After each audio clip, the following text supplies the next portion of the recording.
তো এইটা আসলে জঙ্গল সলিমপুরে আমরা গিয়েছি, আমি আসছি আসলে বৃহস্পতিবারে এখানে বিকেলের দিকে।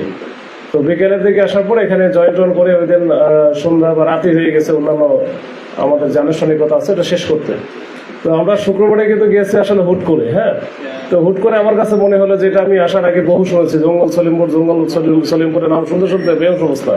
তা আগে নাকি এটা ওই যে রাষ্ট্রের ভিতরে রাষ্ট্র, দেশের ভিতরে দেশ, এরকম অনেক কাহিনী আমি শুনছি। এর মধ্যে আবার ওই যে র্যাবের যে কাহিনীটা ঘটলো, র্যাবের একজন ডিএডি মারা গেল, তো এগুলোর খুব আলোচিত বিষয় ছিল। তো পরবর্তীতে যে যখন একটা কম্বাইন অপারেশন করলো ওইখানে একেবারে আর্মি, বিজিবি, র্যাব, পুলিশ সবাই সব মিলে, তো এটাও বেশ আলোচিত ছিল এবং এটা সব ক্ষেত্রে আপনাদের প্রশংসিত হয়েছে। তো আমার মনে হয়েছিল যে আমাদের যেহেতু বেশ ফোর্স এখন ওখানে আছে, অস্থায়ীভাবে ক্যাম্প স্থাপন করা হয়েছে, 2টা স্কুলে আছে, তো ওগুলো দেখা এবং আসলে ভিতরের আসলে বিষয়গুলো একটু সরজীবনে দেখা দরকার, এটা ওই জন্যই যাওয়া। তো প্রেস রিলিজের ব্যাপারে বা আমাদের এখান থেকে জানানোর ব্যাপারে যদি এগুলো আসলে তাৎক্ষণিকভাবে দিলেই ভালো হয়। আর অন্যান্য অপারেশনসের যে বিষয়গুলো আছে, যে ফিডব্যাক যেগুলো আমাদের, এটা দিলে আপনাদের জন্য একটু সুবিধা, ব্রডকাস্টের সুবিধা, বা এখানে অনেক সময় দেরি হলে ধরে না বা এটা প্রচার ওইভাবে হয় না, এটা আমরা জানি। আমরা আগে থেকে এটা আমার দুপুরের মধ্যে দিলে আরো ভালো হয়, যে বিকেলের দিকে দিলে তখন আমার নিতে চায় না, পরের দিনই চলে যায়, এটা আমার পুরাতন হয়ে যায় খবরটা।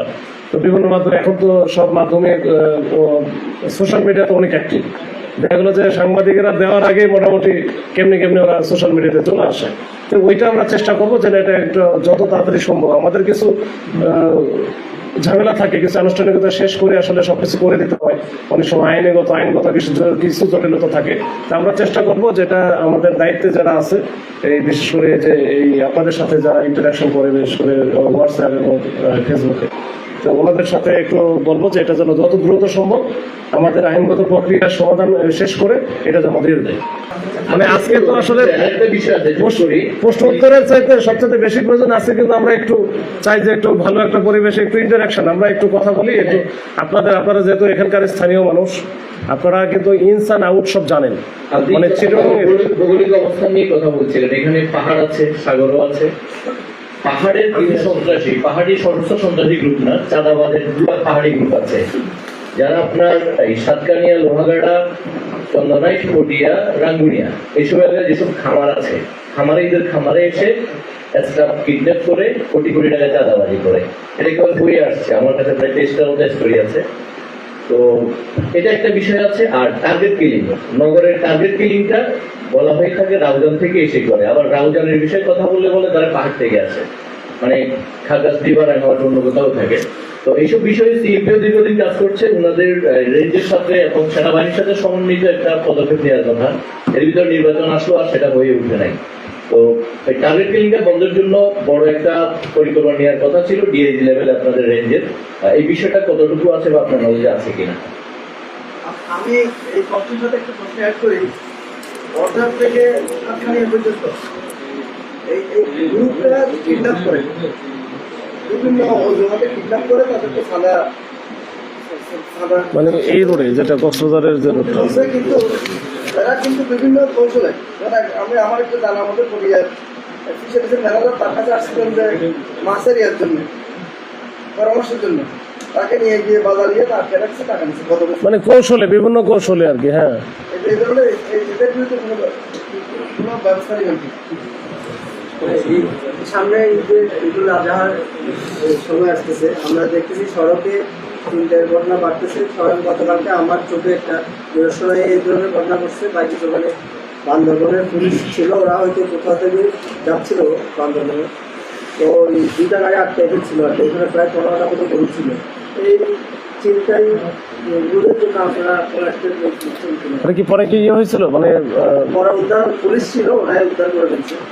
ডাকাতটা পালাই গেছিল আর কি। এটা রাতে আজকে রাতে 2:30-3টা। কোন জায়গায় এটা, কোন জায়গায়?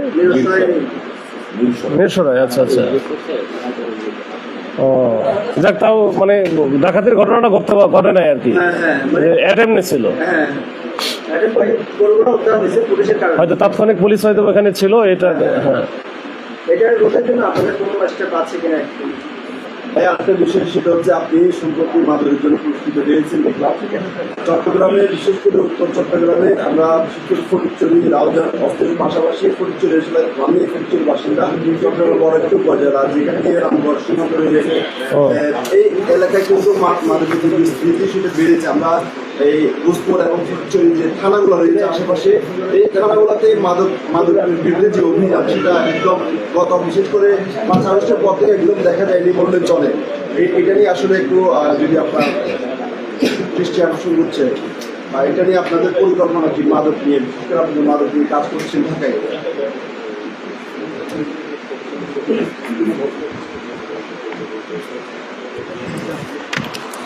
একটু আমার নাম সাইফুল মাহমুদ কাপ্তান অ্যাক্টিভিটি, সেক্ষেত্রে আমার বাড়ি সীতাকুণ্ড এবং মিরেশ্বরে যে মহাসড়কে প্রতিনিয়ত কোথাও না কোথাও কিছু চুরি ডাকাতি প্রতিনিয়ত হচ্ছে। এই বেশ কিছুদিন আগে যাত্রীদের গাড়িতে কিন্তু চিন্তাই বলি ডাকাতি বলি এটা হয়েছে। কিন্তু আসলে এখানে পুলিশ থাকার কথা ছিল, ওদের অভিযোগ পুলিশ ছিল না, ওরা বিপন্ন নিয়ে কল করছে, এরপরও দেরি করে আসে। এদের থানায় গেছে, থানায় যাওয়ার পরে পুলিশ বললো ওরা আপনাদেরকে যখন একটা লোহা অথবা কোনো কিছু একটা মারলো আপনারা কেন দাঁড়াবেন, তখন থানা থেকে বলা হয়েছে আপনারা একটা মোবাইল হারিয়ে গেছে, এই মামলাটা জিডি করে। মানে কি হয়েছিল আর একবার বলেন তো? যাত্রীরা বিয়ে শেষ করে আসার সময় ওদের মাইক্রোবাসে পেছনে একটা লোহা অথবা কোনো কিছু একটা মেরে দিচ্ছে।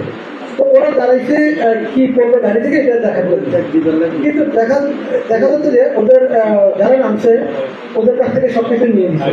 ওরা বাঁচার জন্য মসজিদে গিয়ে আশ্রয় নিচ্ছে। ওদেরকে ট্রিপল লাইনে ফোন করছে, সীতাকুণ্ড থানার পুলিশের সাথে কন্ট্যাক্ট করেছে।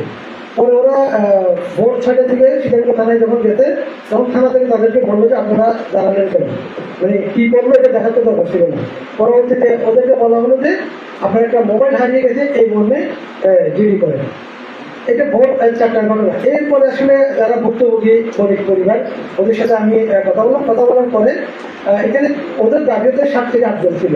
তো আমি যখন নিউজটা করতেছি, আমি নাম বলবো না, আমি আপনাদের বেশ কয়েকজনের সাথে কথা বললাম, আমাকে রিকোয়েস্ট করা হলো ভাই চিন্তায় লেখেন, টাকাতে লিখলেন না। আমি লিখলাম, ওনার কথা আমি মানলাম। এরপরে মানে প্রতিনিয়ত সীতাকুণ্ডতে কোথাও না কোথাও আসলে ওখানে কি ওই এটা কবেকার ঘটনা? এটা 4-5 দিন আগে ঘটনা।